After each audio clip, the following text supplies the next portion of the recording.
సంగారెడ్డి జిల్లా న్యాల్కల్లో ప్రభుత్వ అనుమతులు లేకుండా ఎర్రరాయి తవ్వకాలు చేపడితే క్రిమినల్ కేసు నమోదు చేస్తామని జిల్లా మైనింగ్ ఏడీ మధుకర్ హెచ్చరించారు.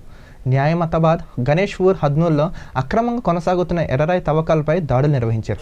ఎర్రరాయి తవ్వకాలపై తహసీల్దార్ రాధాబాయ్, డిప్యూటీ తహసీల్దార్ విజయ్ కుమార్, హద్నూర్ ఎస్ఐ విజయరావు తదితరులు దాడులు నిర్వహించి జేసీబీని స్వాధీనం చేసుకున్నారు. ప్రభుత్వ అనుమతులు లేకుండా ఎర్రరాయి తవ్వకాలు కొనసాగిస్తే కఠిన చర్యలు తప్పవని హెచ్చరించారు. అనుమతి లేకుండా తవ్వకాలు చేపడితే క్రిమినల్ కేసు నమోదు చేస్తామని ఏడీ మధుకర్ హెచ్చరించారు.